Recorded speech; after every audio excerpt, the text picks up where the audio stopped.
दोस्तों, मेहरबानों, कदरदानों, क्या हाल है। मैं वापस आ चुका हूँ। थोड़ी सी मैंने ब्रेक ले ली थी। कभी कभी ज़िंदगी में ब्रेक लेना जो है वो बहुत ज़्यादा ज़रूरी होता है। लेकिन मैं वापस आ गया हूँ दोस्तों। और यार, आज मैं एक तुम लोगों से ना रिक्वेस्ट करूँगा, जो भी मुझे देख रहा है, 500 लोग देखते हैं, 1000 देखते हैं, 1500 लोग देखते हैं, आई जस्ट वॉन्ट टू से कि यार मैं एक कम्युनिटी बिल्डअप करने की कोशिश कर रहा हूँ। बियॉन्ड द टच लाइन मैंने अपने सेकंड चैनल पे एक शो स्टार्ट की है, जिसमें जो पाकिस्तान के जो कंटेंट क्रिएटर्स हैं, जो यूरोपियन फुटबॉल को कवर करते हैं, वो वहाँ पे आते हैं और हम वहाँ पे आके यूरोपियन फुटबॉल की डिस्कशन करते हैं। तो ये हर दिन होता है and we try to conduct this show every day beyond the touch line. तो भाई, मेरा जो दूसरा चैनल है उसका हैंडल मैंने दिया हुआ है टाइटल के अंदर, वो जाके आप कर सकते हो सब्सक्राइब। और वो जो कंटेंट क्रिएटर्स हैं जिनके साथ मैं बैठ के रोज़ डिस्कशन करता हूँ, आप उनको भी जाके सपोर्ट कर सकते हैं, जो कि पाकिस्तान के कंटेंट क्रिएटर्स हैं। और मेरा एक ड्रीम है कि एक ऐसी यूरोपियन फुटबॉल की कम्युनिटी बिल्ड हो इस मुल्क के अंदर। जैसे हम ड्रॉग बाबा को देखते हैं, या हम वाईजे रिव्यूज़ को देखते हैं, या हम बड़े बड़े चैनल्स को देखते हैं इंडिया के जो कंटेंट क्रिएटर्स हैं, उस तरह पाकिस्तान में भी एक दिन बने। इस गोल को अचीव करने में कितने साल लगेंगे मैं नहीं जानता, लेकिन मैं अपनी पूरी जान लगा दूंगा इस गोल को अचीव करने में। तो ये चीज़ है। एंड सेकंड चैनल मेरा बन गया है। एंड ये अभी एक मिशन है कि जो पाकिस्तान के जो यूरोपियन फुटबॉल कंटेंट क्रिएटर्स हैं उनको स्पेस देना है। और इससे पहले कि मैं जो मेन मुद्दे पे आऊँ, यार लाइक ठोक दो और सब्सक्राइब ठोक दो। भाई आपका वापस आ चुका है। दोस्तों, पाकिस्तान की जो विमेंस फुटबॉल टीम है, उनका कैंप चल रहा था 10 दिन से, 10 डेज़। तो कराची में ये कैंप चल रहा था एंड किसी को पता नहीं था, किसी को ख़बर नहीं थी, क्योंकि पीएफएफ ने इसके अंदर एक पाई और एक रुपया और एक पैसा भी नहीं दिया है। इस ट्रेनिंग कैंप में पीएफएफ का एक पैसा नहीं लगा। जो भी कर रहे हैं वो अदील रिस्की साहब कर रहे हैं, और अदील रिस्की साहब जो हैं, उनका जो कोचिंग स्टाफ है वो अपने खर्चे पे कर रहा है। इसमें पीएफएफ ने कुछ भी नहीं किया, क्योंकि पीएफएफ के पास तो पैसे हैं ही नहीं। दूसरी, मैं आपको ये ख़बर देना चाहता हूँ कि 7 दिसंबर को पाकिस्तान वर्सेस सऊदी अरेबिया है, जो वेमेंस फ्रेंडली है वो होगा, और वो कतर में होगा 7 दिसंबर को। 4 दिसंबर को यानी कि कल इन लड़कियों की फ़्लाइट है, ठीक है। अब जुल्फ़िया नज़ीर नहीं आई हैं, आपको पता ही है, उनकी जॉब है दुबई में, ठीक है। जुल्फ़िया नज़ीर को अगर, या उनकी तरह के प्लेयर्स को आप अगर वेजेस नहीं देंगे, जो कि डॉन के आर्टिकल में लिखा है, मैं अपने मुंह से नहीं बोल रहा, डॉन के आर्टिकल में लिखा हुआ है कि आपने 70 मिलियन या पता नहीं कितने पैसे, 70 समथिंग आपने दिए नहीं है पैसे उस डॉन के आर्टिकल में, आप जाके पढ़ लेना। ना आपने मेंस टीम को दिए, ना आपने विमेंस टीम को दिए, ना आपने अंडर 16 टीम को दिए, ना आपने अंडर 19 टीम को दिए, ठीक है। और हारून मलिक साहब पॉडकास्ट में आके झूठ बोलते रहे, हमारे प्यारे देवता हारून मलिक, कि भाई इस लड़की को मैंने दे दिए हैं, क्या कहते हैं, पैसे, इस विमेंस टीम को पैसे दे दिए हैं, इस इवेंट के पैसे दे दिए हैं, मेंस टीम को इस इवेंट के पैसे दे दिए हैं। FIFA World cup qualifier matches के अलावा किसी को कोई भी पैसा नहीं मिला है। और हारून मलिक साहब की मैं एक और आप लोगों को बात बता देता हूँ, उनको मिलने वाली है एक्सटेंशन बाय फीफा। कोई दिसंबर में इलेक्शन नहीं हो रहा, दिसंबर में कोई इलेक्शन नहीं हो रहा दोस्तों। जो आपसे ये कहता है ना कि दिसंबर में इलेक्शन हो रहा है, वो आपकी आंखों में धूल झोंक रहा है, वो आपसे झूठ बोल रहा है कि दिसंबर में पीएफएफ के इलेक्शंस होने वाले हैं। ये अभी विराजमान रहेंगे, ये मार्च तक इधर ही हैं हारून मलिक साहब, ये कहीं नहीं जा रहे। हारून मलिक साहब इधर ही हैं, तो टेंशन ना लो, कोई ज़ाहिर शाह नहीं आने वाला, कोई कुछ नहीं आने वाला। गेम पलट चुकी है, सारी गेम चेंज हो चुकी है दोस्तों। हारून मलिक साहब रहेंगे विराजमान, और जब तक उनकी फ्रेंचाइज लीग का ख्वाब पूरा नहीं हो जाता, जिसके लिए उन्होंने 3 साल मेहनत की, 3 साल सारी स्कीम बनाई, 3 ईयर्स सारी स्कीम बनाई, जब तक वो स्कीम कामयाब नहीं हो जाती, तब तक हारून मलिक ये सीट छोड़ के नहीं जाएगा। और तब तक मेंस की सीनियर टीम के लोगों को पैसे नहीं मिलेंगे, और विमेंस की सीनियर टीम को पैसे नहीं मिलेंगे, और अंडर 19 और अंडर 17 के लड़कों को पैसे नहीं मिलेंगे। मतलब जब तक ये विराजमान रहेगा तब तक ऐसा होने नहीं वाला। हो सकता है फीफा इनको थोड़े से फंड्स रिलीज़ करके दे दे after giving them 3 month extension और 4 मंथ एक्सटेंशन, लेकिन ये एक्सटेंशन का सिलसिला अभी चलेगा, क्योंकि 26 मेंबर का जो इलेक्टोरल कॉलेज है, जिसमें ज़ाहिर शाह भी है, जिसको बोला जा रहा है कि वो फ्यूचर प्रेसिडेंट हो सकता है पाकिस्तान फुटबॉल फेडरेशन का। ज़ाहिर शाह की वो 26 मेंबर इलेक्टोरल कॉलेज और पीएफएफ नॉर्मलाइजेशन कमेटी के बीच में एक लंबी जंग अभी स्टार्ट होगी, क्योंकि हारून मलिक साहब कह रहे हैं कि भाई 5 डिपार्टमेंट्स जो है ना उनको मैं करने वाला हूँ रुखसत। वो जो 5 डिपार्टमेंट्स हैं जिनका मैं अपनी प्रीवियस वीडियोस में जिक्र कर चुका हूँ, वो 5 जो डिपार्टमेंट्स हैं ना वो तो वोटिंग राइट उनको नहीं मिलने वाला, वो तो मैं नहीं दूंगा। ये हारून मलिक साहब इसके ऊपर डट गए, ठीक है। अब ये सही है या गलत, ये इसका फ़ैसला जो है तुम लोग जो है वो डिसाइड करो और मुझे बताओ कमेंट सेक्शन में तुम लोगों को क्या लगता है। मैं तो डिपार्टमेंट्स के हमेशा से ख़िलाफ़ था, आज भी हूँ, कल भी हूँ, बाद में भी रहूँगा। लेकिन कांग्रेस जो 26 मेंबर इलेक्टोरल कॉलेज की कांग्रेस है, वो कहती है कि आप किसी सूरत कॉन्स्टिट्यूशनल मैनर में डिपार्टमेंट्स को नहीं निकाल सकते और एनसी कॉन्स्टिट्यूशन में चेंज करेगी। एनसी के पास इख्तियार नहीं है कॉन्स्टिट्यूशन को चेंज करने का by the FIFA. Let's get it very straight, NC के पास कोई इख्तियार नहीं है कि वो कॉन्स्टिट्यूशन को चेंज करे। जो भी न्यू इलेक्टेड बॉडी आएगी, जो भी न्यूली इलेक्टेड प्रेसिडेंट आएगा, अली हसन ने भी बहुत सारे पॉडकास्टों में ये बात की हुई है, मैं ये पहली बार ये बात नहीं हो रही यहाँ पे, पहले भी ये बात हो चुकी है कि न्यूली इलेक्टेड बॉडी ही कॉन्स्टिट्यूशन को आके चेंज करेगी। हारून मलिक जो कि एनसी का हेड है, जिसको फीफा ने अपॉइंट किया, उसके पास ये इख्तियार नहीं है। उसका काम था सिर्फ इलेक्शंस करा के चले जाना, लेकिन क्योंकि वो अपनी फ्रेंचाइज लीग हर कीमत पे कराएंगे और हर सूरत पे कराएंगे, तो भाई हारून मलिक ने कह दिया कि मैं यहाँ से नहीं जा रहा, मैं यहाँ का जयकांत शिकरे हूँ, जो पुटना है पुट लो, तुम मुझे इस कुर्सी से नहीं हटा सकते। लेकिन दूसरी तरफ गवर्नमेंट इज़ एडमेंट कि हर कीमत पे हारून मलिक को हटाना है। स्पोर्ट्स मिनिस्टर राना सनाउल्लाह जो है वो थोड़े से ढीले पड़े हुए हैं हारून मलिक साहब के मामले में। ऐसा लगता है कि उनको हारून मलिक साहब ज़रा थोड़े से ज़्यादा पसंद हैं। लेकिन अगर गवर्नमेंट की बात की जाए, apart from the sports minister, government की बात की जाए तो गवर्नमेंट हारून मलिक से कुछ ज़्यादा खुश नहीं है। They don't want Haroon Malik any more on the PFF seat. उनको ये चाहिए कि एक नया बंदा आए और न्यूली इलेक्टेड बॉडी को वो फंड्स मिलें जो कि फीफा उनको फंड्स देने वाली है, ठीक है। तो ये एक बहुत बड़ी टसल है जो कि इन 3 ग्रुप्स के बीच में चलने वाली है। The government, 26 member elected electoral college और उसके साथ पीएफएफ नॉर्मलाइजेशन कमेटी जिसका हेड है हारून मलिक, ठीक है। तो ये अभी जंग चलेगी। और क्या इसके अंदर बैन हो सकता है अगर 4 महीने बाद भी हारून मलिक ना गया? देयर इज़ अ पॉसिबिलिटी, कोई कुछ नहीं कह सकता। पाकिस्तान में कभी भी बैन लग सकता है, कभी भी, किसी भी टाइम, एट एनी मोमेंट। तो मैं आपको वसूख के साथ नहीं कह सकता कि बैन लगेगा कि नहीं लगेगा, ठीक है। तो ये है अभी तक की सूरत हाल। जो लड़कियां ये लोग लेकर आए हैं, लाहौर से बहुत सारी लड़कियां आई हैं जो कि ट्रेनिंग कैंप का हिस्सा हैं और जो कि स्क्वाड का भी हिस्सा है, पाकिस्तान की जो विमेंस टीम का जो स्क्वाड है उसका भी हिस्सा है। तो वो जो लाहौर की लड़कियां, उनको बोला गया कि भाई आप अपने पैसों के ऊपर हैं, हमारे पास तो आपको पैसे देने के लिए नहीं है ट्रैवलिंग के लिए।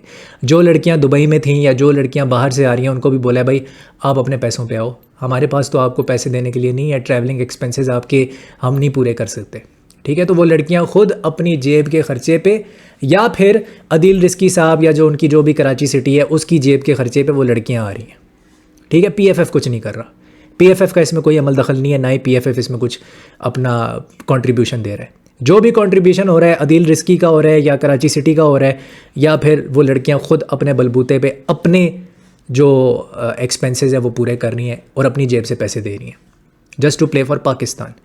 एंड माइंड यू, इन लड़कियों को पैसे अभी तक नहीं मिले हैं। जो पिछले टूर्स हुए हैं पाकिस्तान विमेंस नेशनल टीम के, उसके पैसे अभी तक नहीं मिले हैं। डॉन के आर्टिकल ने वो साबित कर दिया है।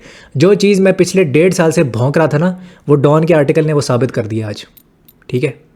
तुम बड़ा कहते हो ना शायान उबैद एंटी पाकिस्तान है, तो तुम्हें डॉन के आर्टिकल ने बता दिया कि शायान कितना बड़ा एंटी पाकिस्तान है, ठीक है। तो ये चीज़ है। Anyways, I wish the Pakistan women's national team the best of luck. I wish Adeel risky the best of luck and I hope ये टीम अच्छा परफॉर्म करे। मेरी दुआएं हमेशा पाकिस्तान की जो भी टीम होगी उसके साथ होगी। 2 न्यू लड़कियां आई हैं, ऑब्वियसली मैं अपना जो लाइव सेशन है वो करूँगा, उसके अंदर हम डिटेल में बात करेंगे। लेकिन 2 लड़कियां आई हैं, जैना फारूकी और आरजू जो है उनको मैंने खुद खेलते हुए देखा है नेशनल विमेंस चैम्पियनशिप में। कोयटा हज़ारा के लिए वो खेल रही थी और आरजू जो है वो हज़ारा कम्युनिटी से हैं। तो रजब अली हज़ारा की जो एकेडमी है, जो कोयटा की एकेडमी है, वहाँ पे वो खेलती हैं और सेमीफाइनल तक पहुँची थी वो हज़ारा कोयटा की टीम। तो आरजू को फाइनली वो एक सिलेक्शन मिल गई है और उनको फाइनली जो है ना एक पहला टूर मिलने वाला है सऊदी अरेबिया का। तो I am actually very happy for her, क्योंकि ये ट्रूली एक अंडरडॉग स्टोरी है आरजू हज़ारा की। मैंने इसके ऊपर एक आर्टिकल भी लिखा था, आप प्रो स्पोर्ट्स पे कभी जाओगे तो मेरा आर्टिकल भी आपको मिल जाएगा। और साथ में आपको मैं बताता चलूँ कि न्यूयॉर्क सिटी की जो एकेडमी है उसके लिए खेलती हैं Jenna Farooqui. New York city academy, she is a diaspora player. तो तकरीबन कह सकते हैं 8 लड़कियां जो हैं वो 8 से 9 लड़कियां डायस्पोरा प्लेयर्स हैं इसके अंदर।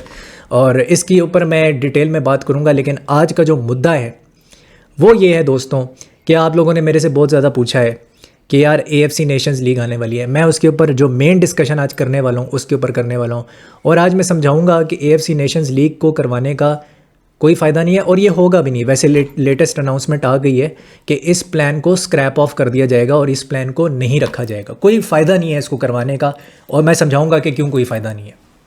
देखो, अगर AFC नेशंस लीग होती है जैसे UEFA नेशंस लीग होती है, ठीक है, उसमें लीग A है, लीग B है, लीग C है।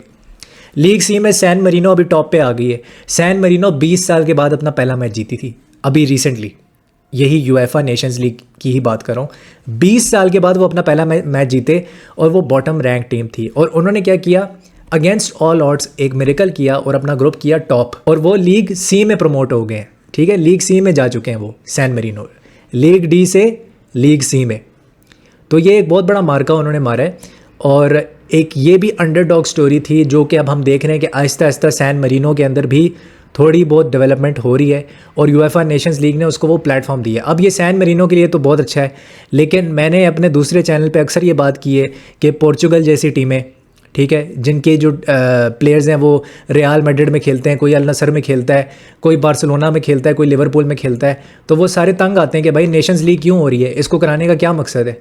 जो टॉप नेशंस हैं ना वो सारे UEFA नेशंस लीग से तंग हैं, क्योंकि वो बड़े बड़े क्लब्स के लिए खेलते हैं, और उनके क्लब का एक क्लब का सीज़न में, लिवरपूल का फॉर एग्जांपल एक क्लब है लिवरपूल, उसका सीज़न में 66 मैचेस होते हैं। अगर वो क्वाड्रुपल के लिए जाए या पूरे 4 ट्रॉफीज़ में वो सारे मैचेस खेल रही हो और सारे फाइनल्स खेल रही हो, 66 मैचेस खेलने पड़ते हैं सिर्फ क्लब के। ठीक है, तो ये UEFA नेशंस लीग का कहाँ से टाइम बचेगा जब आपने यूरोज़ भी खेलने हैं हर 2 साल बाद, आपने AFCON भी खेलना है 2 साल बाद आपके क्लब के प्लेयर्स ने, जैसे सलाह है वो AFCON खेलने चला जाता है। ठीक है, तो ये जो बड़े बड़े प्लेयर्स होते हैं, बड़े बड़े क्लब्स होते हैं, ये कहते हैं भाई UEFA नेशंस लीग करवाने का फ़ायदा क्या है, और बड़ी बड़ी कंट्रीज़ भी कहती हैं भाई फ़ायदा क्या है। फ़ायदा सिर्फ ये है कि भाई पॉइंटलेस फ्रेंडलीज स्क्रैप ऑफ हो गए, UEFA नेशंस लीग आई, पॉइंटलेस फ्रेंडलीज जो थे वो स्क्रैप ऑफ हो गए, और सैन मरीनो जैसी टीम जो कि कह सकते हैं यूरोप की पाकिस्तान है, वो ऊपर आना शुरू हो गई क्योंकि उसको कॉम्पिटिटिव मैचेस मिलना शुरू हो गए। ठीक है, तो वो लीग D से लीग C चली गई।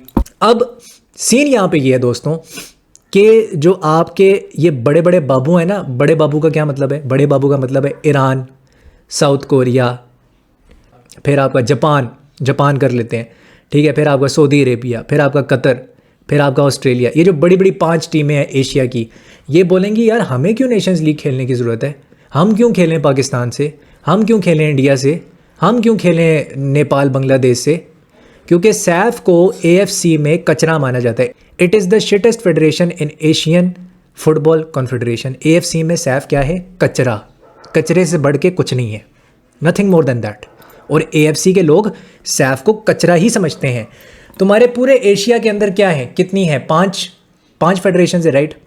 एक वेस्ट एशियन फुटबॉल फेडरेशन है, ठीक है, एक नॉर्थ फुटबॉल फेडरेशन है आपकी, ठीक है, फिर एक साउथ ईस्ट एशियन आसियान, वो आपकी फुटबॉल फेडरेशन है, और सबसे स्ट्रॉन्गेस्ट जिसको माना जाता है वो वेस्ट जो एशियन फुटबॉल फेडरेशन है उसको माना जाता है, जिसमें सऊदी अरेबिया है, जिसमें कतर है। ठीक है, क्योंकि उसकी 3 से 4 टीमें जो होती हैं वो आप देख रहे होगे कि कॉन्टीन्यूसली वो FIFA वर्ल्ड कप में जाके खेल रही हैं कॉन्टीन्यूसली। ईरान कैफ़ा की टीम है, सेंट्रल एशियन फुटबॉल एसोसिएशन, जो 6 टीमें हैं कैफ़ा में, ईरान उसकी टीम है, वो भी कॉन्टीन्यूसली जाके FIFA वर्ल्ड कप में खेल रही होती है। It is one of the top 5 Asian teams, right, हमारे हमसाए हैं। ठीक है ना। सैफ को पहली बात तो ये है कि डिसबैंड हो जाना चाहिए। दूसरी बात ये है कि ये जो मॉडल है ये कभी वर्क नहीं करेगा, स्पेशली इन एशिया, क्योंकि एशिया में ये फाइनेंशियली वायबल नहीं है। दूसरा, फैंस की एंगेजमेंट नहीं है। ठीक है, फॉर एग्जांपल मैं कहता हूँ कि यार जापान की टीम है, वो इंडिया आके खेलती है, तो जापान से कितने फैंस आएंगे इंडिया, कितने को आ जाएंगे, कितने आएंगे तुम्हारे हिसाब से, कितने आएंगे? ये क्रिकेट तो है नहीं। ठीक है, इंडियन फुटबॉल फैंस खुद कहते हैं यार हम पब्लिसिटी के भूखे हैं, हम मीडिया अटेंशन के भूखे हैं, हमें मीडिया अटेंशन दो। इसीलिए तो अर्जेंटीना को बुला रहे हैं 40 करोड़ रुपए दे के। केरला की गवर्नमेंट जो है वो 40 करोड़ रुपए दे के अर्जेंटीना को अपने स्टेट में बुला रही है। गवर्नमेंट पैसा दे रही है। It is not being organized by the All India Football Federation. वो तो एक धेला नहीं दे रहे, ठीक है। तो कहने का मकसद ये है कि फ़ैन एंगेजमेंट कोई नहीं होने वाली। पहली बात, फाइनेंशियली वायबल है ही नहीं। दूसरा, बड़ी टॉप टीम्स कभी भी आपकी छोटी टीमों से नहीं खेलेंगी। आप लीग ए बनाओगे, लीग बी बनाओगे, लीग सी बनाओगे, फिर लीग डी बनाओगे, ठीक है। तो क्या होगा जी, पाकिस्तान वही श्रीलंका से खेल रहा होगा, पाकिस्तान वही मालदीव से खेल रहा होगा, इंडिया वो मलेशिया से शायद खेल रहा हो, ठीक है, या सिंगापुर से खेल रहा होगा। तो इंडिया तो वैसे भी इन टीमों से खेलता है, या लेबनान से खेल रहा होगा, या कुवैत से खेल रहा होगा। इंडिया तो वैसे भी खेलता है इन टीमों से, राइट। तो क्या फ़ायदा हो जाएगा? ज़्यादा से ज़्यादा आपको ये मिल जाएगा कि हाँ यार प्रमोशन हो जाएगी। सिर्फ छोटी टीमों को इसके अंदर फ़ायदा हो सकता है, सैफ नेशंस को इसके अंदर फ़ायदा हो सकता है। लेकिन बाकी जो बड़े बाबूज़ हैं वो तो कहते हैं भाई हमारे प्लेयर्स फटीक हो जाएंगे, उनको इंजरी हो जाएगी, हम क्यों हफ्ते में 3-3 मैच खेलें, क्लब का भी खेलें और कंट्री का भी खेलें, क्यों खेलें हम? तो उनका तो ये सीन है। और बड़े बाबूज़ ही ख़ास तौर पे जो वेस्ट एशियन फुटबॉल फेडरेशन है वो एशिया की फ़ुटबॉल को कंट्रोल करते हैं, ठीक है। अल नसर का भी जो मैच था, ठीक है, वो क्या अल नसर को एलिमिनेट किया गया चैम्पियंस लीग एलाइट से? क्या उनको एलिमिनेट किया गया? नहीं किया गया ना। मैच पोस्टपोन हो गया, वेन्यू चेंज कर दिया गया। इंडिया के टाइम ऐसा नहीं किया, ठीक है, क्योंकि सैफ को कचरा समझते हैं वो, ठीक है। तो ये एक रियलिटी है, इट कैन नेवर वर्क। लेकिन हाँ, अगर ये होती नेशंस लीग अगर होती तो मेरे से ज़्यादा खुश कोई नहीं होता, क्योंकि पाकिस्तान को मैचेस मिल रहे होते, इंडिया, नेपाल, बांग्लादेश, श्रीलंका को मैचेस मिल रहे होते, मालदीव्स, भूटान को मैचेस मिल रहे होते। इस वक्त सैफ कंट्री में कौन सी टीम है जो ग्रो कर रही है? मुझे दिल पे हाथ रख के बताओ, कौन सी टीम है जो ग्रो कर रही है, अच्छा ग्रो कर रही है? प्रॉबेबली भूटान, ठीक है। इंडिया भी तनज़ली की तरफ जा रही है, उनकी भी डिटेरियोरेशन है। पूरे 2024 में एक मैच नहीं जीते वो, ठीक है, उनकी भी डिटेरियोरेशन है, ठीक है। वो खुद उनके अपने यूट्यूबर्स बोलते हैं कि भाई ISL is not good enough, ठीक है, ISL एशिया में कहीं स्टैंड नहीं करती, ठीक है। वो कहते हैं कि जी ये तो आपका वहम है कि ISL अच्छा है, ठीक है ना। तो इस वक्त साउथ एशियन फुटबॉल फेडरेशन में सिर्फ एक टीम ग्रो कर रही है टू सम एक्सटेंट, वो है भूटान, ठीक है। तो आप मुझे ये बताओ कि इस कचरा फेडरेशन को केटर करने के लिए AFC नेशंस लीग क्यों कराई जाए, जिसका कोई फ्यूचर ही नहीं है, सैफ का कोई फ्यूचर ही नहीं है। इसलिए मैं कहता हूँ कि सैफ डिस्बैंड हो जाना चाहिए। बांग्लादेश को देख ले, कैफ़ा जा सकती है, आसियान जा सकती है, उधर चली जाए। पाकिस्तान को कैफ़ा चले जाना चाहिए। अगर अफगानिस्तान वहाँ जाके ग्रो कर सकता है तो पाकिस्तान भी ग्रो कर सकता है। इंडिया को डिसाइड करना होगा वो कैफ़ा में जाना चाहते हैं या आसियान में, ठीक है, क्योंकि ये जो फेडरेशंस हैं ये हमारे काफ़ी ज़्यादा करीब हैं। आसियान उन 5 एशियन फेडरेशंस में से एक है जिसकी टीमें बहुत अच्छा करी है। आप थाईलैंड को देख लो, आप इंडोनेशिया को देख लो। इंडोनेशिया ने पकड़ के सऊदी अरेबिया को हरा दिया है, और अगर मैं गलत नहीं हूँ तो वो शायद 3rd या 4th प्लेस पे है अपने ग्रुप में। फीफा वर्ल्ड कप राउंड 3 के अंदर 3rd या 4th प्लेस पे है इंडोनेशिया, ठीक है। वियतनाम को आप देख लो, कैसी उनकी प्रोग्रेशन हो रही है, कैसा ग्रास रूट्स लेवल है, कैसी उनकी लीग चल रही है, ठीक है। सैफ तो करीब नहीं भटकती जिस तरह से ये टीमें जो हैं वो प्रोग्रेस करी हैं in this moment in time. Uzbekistan CAFA की टीम है, they are going to qualify for the FIFA World Cup. 6 matches हो चुके हैं, ठीक है, 4 मैचेस रह गए। 4 में से वो अगर 2 भी जीतते हैं या 3 भी जीतते हैं या एक ड्रॉ निकाल लें, Uzbekistan will qualify for the FIFA World cup. Top 2 में ऑटोमेटिक क्वालिफिकेशन, ये लेवल है उज़्बेकिस्तान का भी। और वो भी हमारी जो हमसाया फेडरेशन है, सेंट्रल एशियन फुटबॉल एसोसिएशन की जो फेडरेशन है, उसके अंदर वो कम्पीट कर रही है। उसके चलते चलते किर्गिस्तान को आप देख लो, जो उसी फेडरेशन के अंदर है, वो उसी के मॉडल को कॉपी कर रही है और वो भी ग्रो कर रही है। 15 साल के अंदर तुम देखना वो भी फाइट कर रही होगी फीफा वर्ल्ड कप क्वालिफायर के लिए, और राउंड 3 में वो भी पहुंची हुई होगी, ठीक है। और टॉप 2 टॉप 3 में वो भी फाइट कर रही होगी, क्योंकि टॉप 4 प्लेऑफ खेलती है, टॉप 2 जो होती है वो ऑटोमेटिक क्वालिफिकेशन है, सही है। उज़्बेकिस्तान में एक डिटेल में मैं एक वीडियो आने वाली है, ठीक है, उसका इंतज़ार करना, वो मैं बनाऊंगा, तुम देखोगे कि वो किस तरह से ग्रो कर रहे हैं और किस लेवल पे वो जाके ग्रो कर रहे हैं, ठीक है।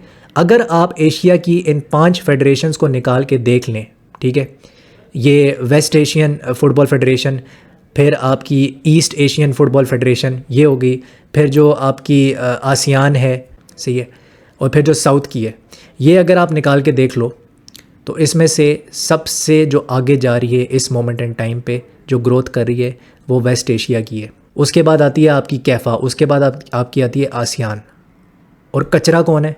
सैफ। तो हमें ये समझना है कि क्यों हमें सैफ में नहीं रहना चाहिए, नंबर 1, और क्यों AFC कभी भी AFC नेशंस लीग नहीं कराएगा। भूल जाओ कि ये कभी होगा। ये उसी तरह का लारा था जैसे सैफ क्लब चैंपियनशिप करवाने लगा था ना काजी सलाउद्दीन, ये उसी तरह का लारा था। और क्योंकि बड़े बाबूज ने मना कर दिया है तो ये लारा नाकाम हो गया। It is never going to happen, it will never happen, ये याद रखना मेरी बात। तो लारों में ना और झांसों में मत आया करो, फैक्ट चेक कर लिया करो, ठीक है, और देखा करो कि भाई क्या ये फाइनेंशियली वायबल भी है कि नहीं है, क्या ये हो भी सकती है कि नहीं हो सकती, और क्या फ़ैन एंगेजमेंट है इसमें? Absolutely not. And we need to understand this that SAFF is absolutely bullshit, it has no future, it will never have any future, ठीक है। और ये बंद कर दो ये नैरेटिव चलाना कि सैफ को यूनाइट होना चाहिए, सैफ को यूनाइट होना चाहिए। सैफ को डिसबैंड होना चाहिए, सैफ को तितर पितर हो जाना चाहिए।